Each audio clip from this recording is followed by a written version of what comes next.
Assalamu alaikum viewers, this is Sidra Parveen and all of you welcome to my YouTube channel Sidra's Tech House. So students, today the topic of our discussion is difference between ID and class. ये हमारे पास बहुत important concept हैं जो कि हम CSS language में use करते हैं। ठीक है, तो इन दोनों में क्या डिफरेंस है हम इसको प्रैक्टिकल के थ्रू करके देखते हैं। लेकिन मैं पहले आपको ये बता दूं कि आईडी का वर्ड जो है वो आइडेंटिफिकेशन से निकला है, और आइडेंटिफिकेशन का मतलब होता है किसी को आइडेंटिफाई करना और यूनिकली आइडेंटिफाई करना। जैसे आपका CNIC होता है, वो आपको यूनिकली आइडेंटिफाई कर रहा होता है दूसरों से, राइट। तो इसी तरह सेम चीज़ हमारे पास CSS में है कि जो आईडी है वो किसी एक एलिमेंट के लिए यूज़ होगी, राइट। किसी एक ही एलिमेंट में यूज़ होगी और किसी एक एलिमेंट की एक ही आईडी होगी। मतलब अगर मैंने एक एलिमेंट के अंदर एक आईडी यूज़ की है तो वही सेम नाम की आईडी जो है वो मैं किसी और एलिमेंट में यूज़ नहीं कर सकती, राइट। इसी तरह जो क्लास है, क्लास का क्या है कि क्लास जो है वो डिफरेंट एलिमेंट में यूज़ की जा सकती है। जैसे अगर हमारे पास 5-6 एलिमेंट्स हैं और उन पर हम सेम चीज़ें अप्लाई करना चाहते हैं तो वहाँ पर हम क्लास यूज़ कर सकते हैं। मतलब अगर हमारी क्लास ABC के नाम से है तो उन 6 के 6 एलिमेंट्स में हम वही क्लास जो है वो कॉल कर सकते हैं। और एक एलिमेंट के अंदर एक से ज़्यादा क्लासेस आ सकते हैं। आईडी के बारे में हमने क्या कहा कि एक एलिमेंट की सिर्फ एक ही आईडी होगी। मतलब एक से ज़्यादा एक एलिमेंट में आईडीज़ नहीं आएंगी, और एक एलिमेंट की आईडी सिर्फ वही होगी, मतलब दूसरे एलिमेंट की आईडी सेम नहीं होगी, राइट। और जो क्लास है वो मल्टीपल एलिमेंट्स की एक ही क्लास हो सकती है, और एक एलिमेंट के अंदर मल्टीपल क्लासेस आ सकती हैं। अब हम इनका प्रैक्टिकल करके देखते हैं, राइट। तो मैं सबसे पहले यहाँ पर एक काम करती हूँ, सॉरी, यहाँ पर एक डिव ले लेती हूँ, ठीक है। और डिव के अंदर मैं एक काम करती हूँ, यहाँ पर एक हेडिंग ले लेती हूँ लाइक H2, ठीक है। और यहाँ पर मैं लिख देती हूँ ID and ID and CSS difference, right, difference. Sorry sorry sorry sorry, यहाँ पे माउस चला गया।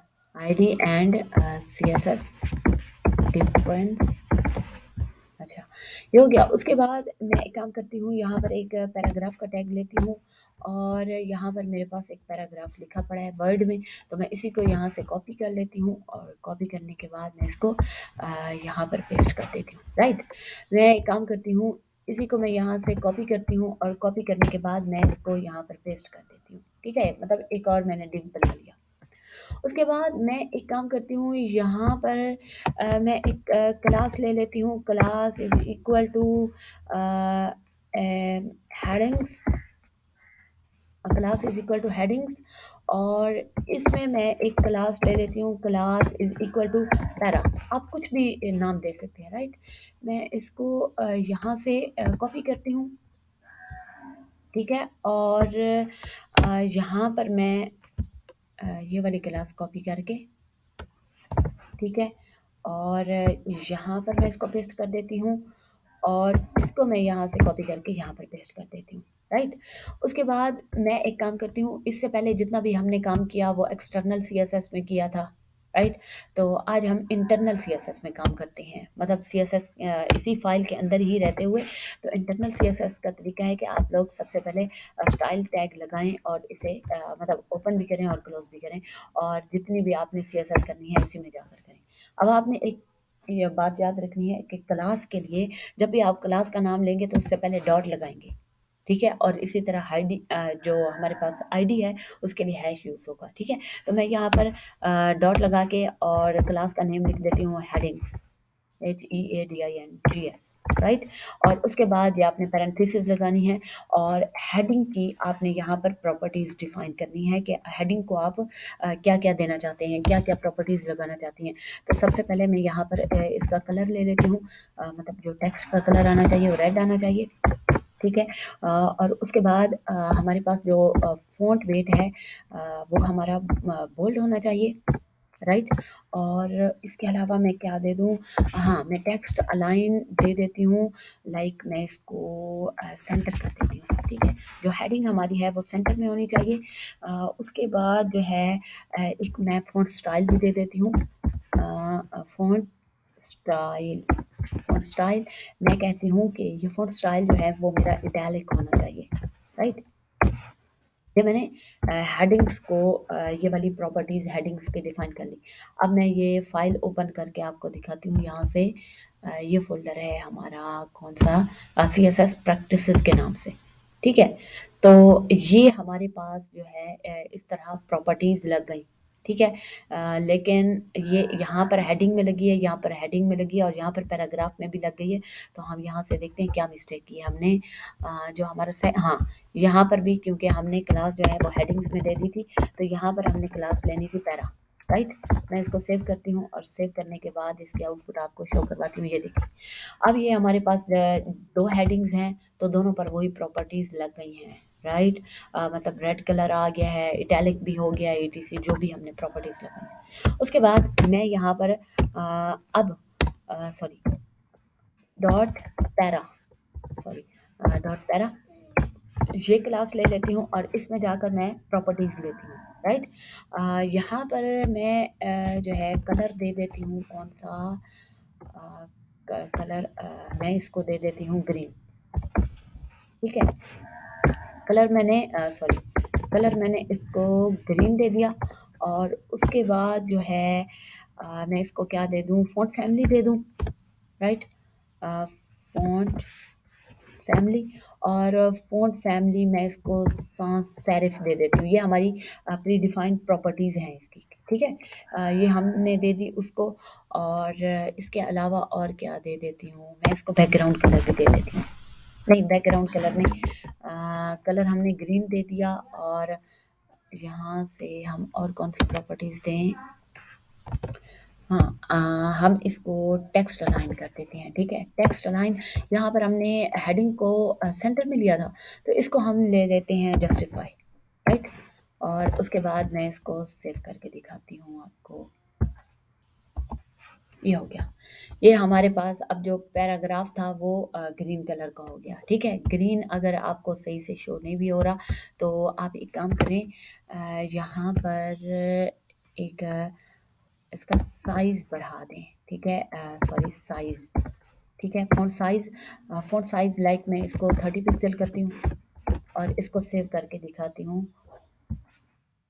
ठीक हो गया। ये साइज़ जो है ये हमारे पास बड़ा हो गया, कुछ ज़्यादा ही बड़ा हो गया हेडिंग से भी। तो हम एक काम करते हैं, यहाँ पर 20 ले लेते हैं, ठीक है। और यहाँ पर कलर जो है ग्रीन की जगह मैं ब्लू कर देती हूँ, ब्लू, राइट। F5 प्रेस करती हूँ, ये देखें ये कलर लग गया। उसके बाद मैं चाहती हूँ कि ये जहाँ पर ये आ रहे हैं, ये डिव का भी बैकग्राउंड कलर होना चाहिए, ठीक है। तो मैं चाहती हूँ कि हर डिव का एक अलग कलर होना चाहिए, राइट। तो मैं एक काम करती हूँ, अगर कोई चीज़ हमने अलग दिखानी है तो उसके लिए हम ID यूज़ करते हैं। तो मैं यहाँ पर लिखती हूँ div ID is equal to ABC, ठीक है। और यहाँ पर भी मैं इसको कॉपी कर लेती हूँ और यहाँ पर ABC की जगह मैंने कहा है कि हर एलिमेंट की एक यूनिक ID होगी, ठीक है। तो यहाँ पर अब मैं DEF ले लेती हूँ, राइट। इसको मैं यहाँ पर कॉल करती हूँ ID को, तो ID के लिए हम हैश का सिंबल यूज़ करेंगे, राइट। ID हमारे पास है ABC, ठीक हो गया। ID में मैं लिखती हूँ जाकर बैकग्राउंड कलर, इसको मैं दे देती हूँ येलो कलर, राइट। और इसको सेव करके मैं इसकी आउटपुट आपको शो करवाती हूँ, ठीक है। अब ये देखिए ये इसका येलो कलर लग गया। और अब मैं दूसरे को भी कलर देना चाहती हूँ, तो मैं दूसरे के लिए ID यूज़ कर लूँगी, Ctrl+C और यहाँ पर, ठीक है। और मैं इसको दे देती हूँ DEF और यहाँ पर इसको मैं रेड कलर दे देती हूँ, RED, रेड। और इसको मैं सेव करके आपको इसकी आउटपुट शो करवाती हूँ। ये देखिए ये रेड कलर लग गया, ठीक है। अब ये वाला यहाँ से हेडिंग रेज हो गया, क्योंकि इसको मैंने रेड दिया था तो रेड के ऊपर रेड आया तो वो हाइड हो गया।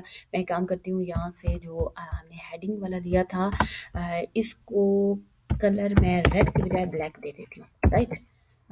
ब्लैक। और उसके बाद जो है F5, ये देखें ये ब्लैक लग गया। अब हमारी हेडिंग भी शो हो रही है। अब मैंने क्या कहा था कि एक क्लास जो है वो मल्टीपल एलिमेंट्स में यूज़ हो रही है, राइट। मैंने यहाँ पर हेडिंग्स की क्लास इस एलिमेंट में भी यूज़ की और इस डिव में भी मैंने यूज़ की, ठीक हो गया। इसी तरह ये पैराग्राफ वाली क्लास भी मैंने इसमें भी यूज़ की और यहाँ पर भी यूज़ की, राइट। तो मैंने क्या कहा था कि आईडी जो है वो सेम नहीं होगी, एक एलिमेंट की एक ही यूनिक आईडी होगी, मतलब इस एलिमेंट की ये आईडी है, राइट। और यहाँ से इस एलिमेंट की इस आईडी इस नाम से है, ठीक है।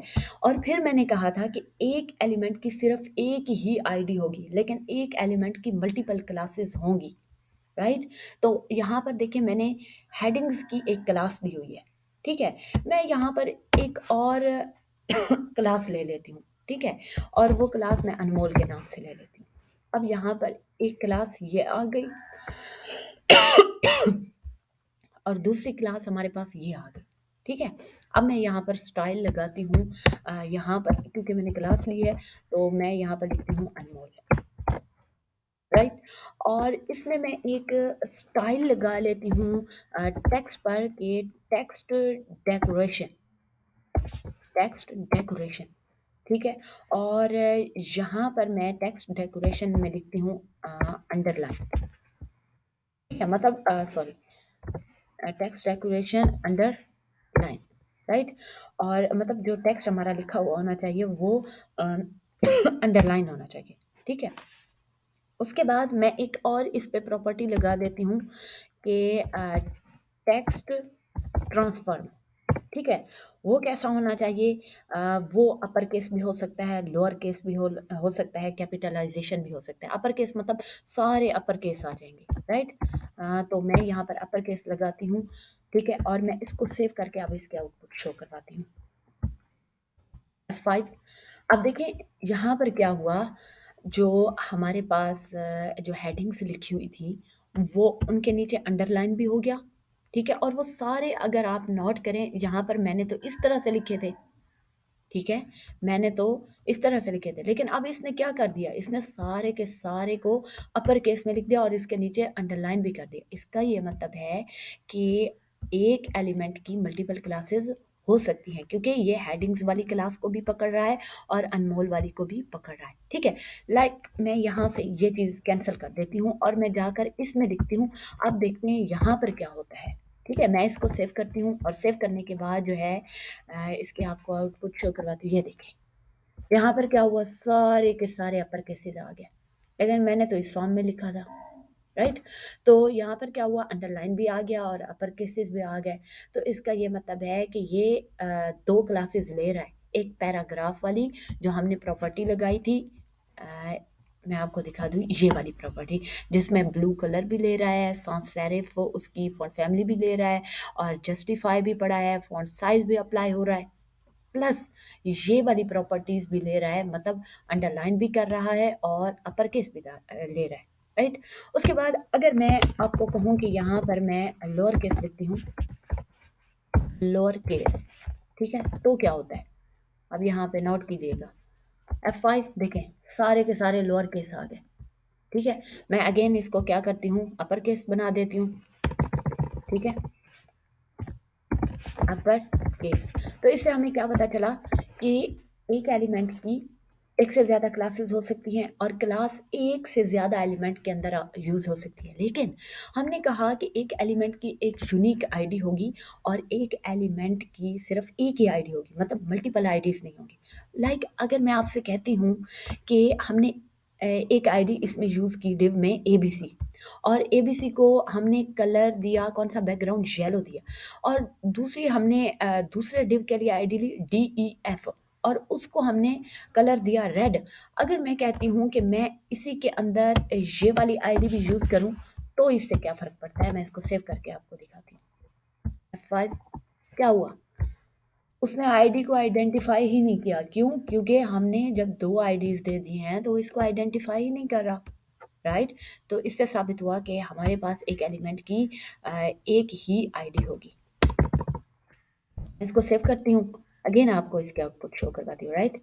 F5 ये देखें, अगेन वही हमारे पास जो है बैकग्राउंड येलो कलर लग गया। तो इसी तरह आप लोग आईडी और क्लास की प्रैक्टिस कर सकते हैं। मतलब वो चीज़ें जो आप हर एक एलिमेंट में यूज़ कर रहे हैं, बार बार कोडिंग को कर रहे हैं, तो इससे प्रोसेसिंग तो स्लो हो रही है, राइट? तो आप लोग क्या करें, उससे क्लास बना लें और उसी क्लास में सारी प्रॉपर्टीज़ एक ही बार राइट कर लें और बाकी सब में कॉल कर लें। तो स्टूडेंट्स, ये था हमारे पास आज का टॉपिक। लेकिन जाने से पहले आप सब लोगों से रिक्वेस्ट है, please please subscribe Siddharth tech house, like and share my video. Thank you so much and अल्लाह हाफिज़।